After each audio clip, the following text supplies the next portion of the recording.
Hi guys, another little project to look at. Finish this one, or at least I'm not going any further on it. It works. Just going through my stock, as I like to call it, or junk pile. This one I picked up in a charity shop quite a while ago. I can't remember whether it was a friction powered one or not, but I did convert it to toy grade radio control just by sticking it straight on top of a existing toy grade chassis, and it worked. But I'm now thinking about making it hobby grade. These bits of cardboard in here are just bits that I'd use to space the toy grade chassis so it's sat at the right place. So I've got to take them off. They're only held in place with hot glue. So a bit of rubbing alcohol, as Americans like to call it. Surgical spirit is what I call it. That one's almost coming out anyway. Anyway, I've done a bit of initial work, taken some measurements, and I'm going to try a completely different type of chassis build up this time.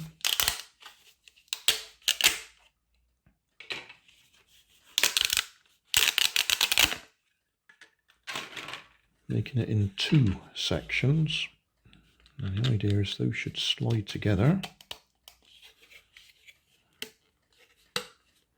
like that. Possibly glue them when they're in place, but that enables me to print it in two sections. It should. We line that up with that, and I need to get that bit of cardboard out so it'll go down there. Let's do a bit of the alcohol thing, because somebody was asking me about it the other day.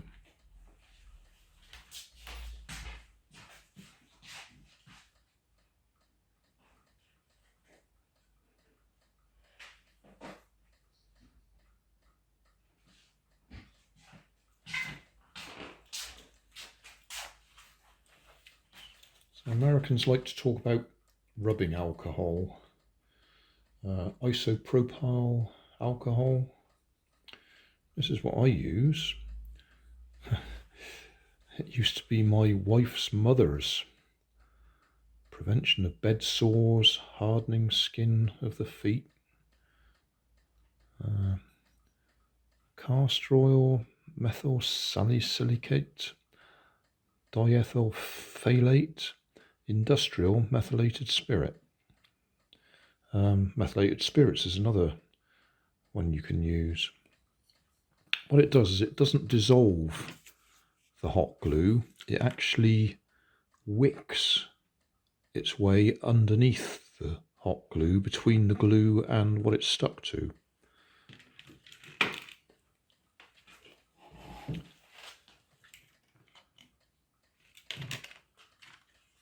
So, for example, this bit here,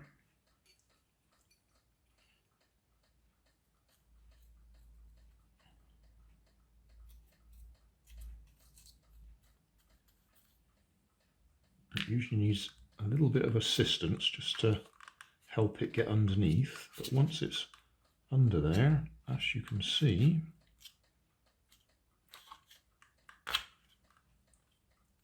that has come loose. There must be some around the other side of it though that I need to free up.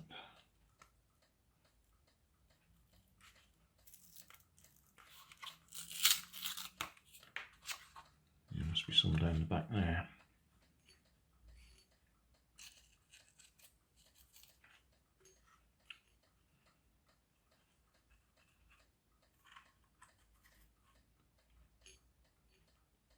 Like I said, it doesn't dissolve it, it just works its way between the hot glue and what it's stuck to.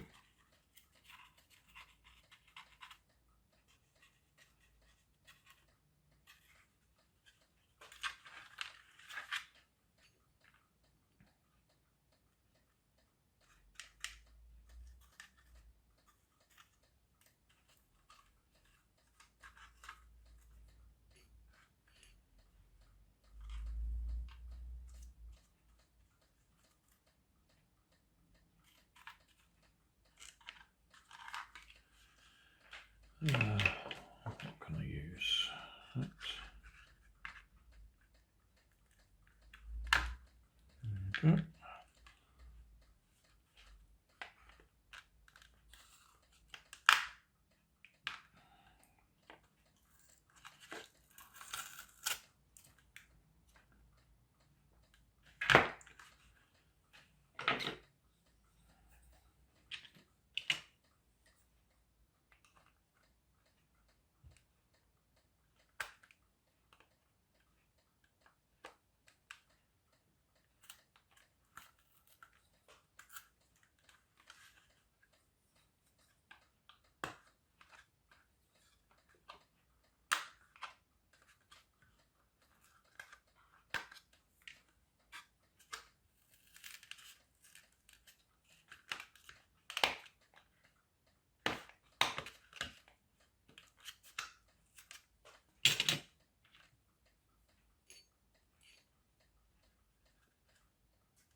Looks like I've got quite a bit buried in there. I have to take the trim off to get to it. Oh, it's coming off anyway. That's all right. Yeah, big load of it there.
think that's just about it.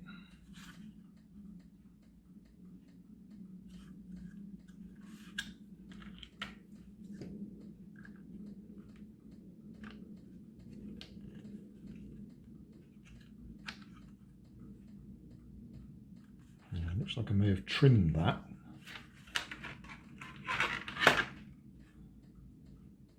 The previous modification.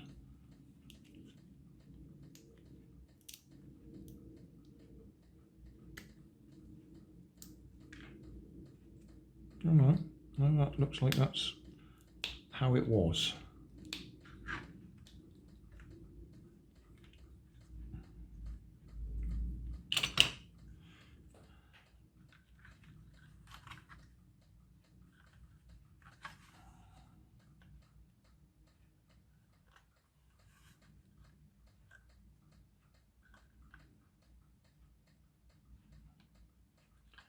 So a bit of the bodywork must have gone on top there to hold it in place. So I have to replace that. Right, how about my chassis?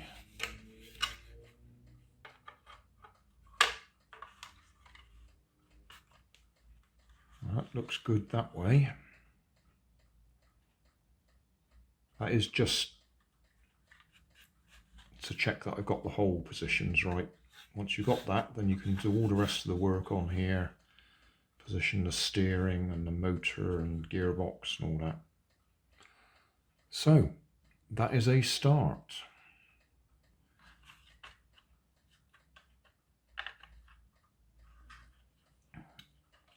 I may want to arrange for those to sink in a bit further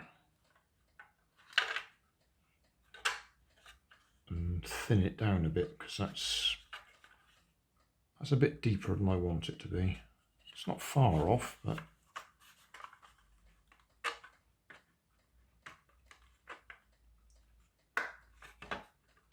in fact,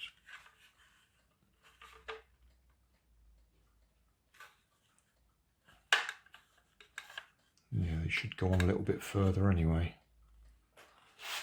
I don't know if you can see what I'm talking about. I've got a bit of a gap under there that should have gone in a little bit further, so those holes aren't quite big enough to go over those pillars. And at the back end,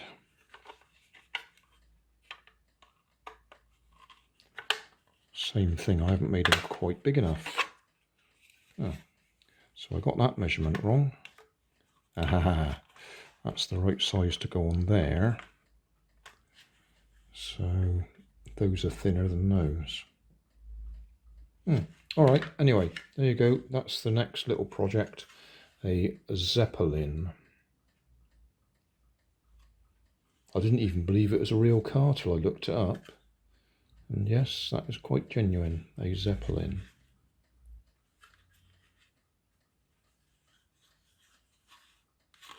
It's rather nice body shell.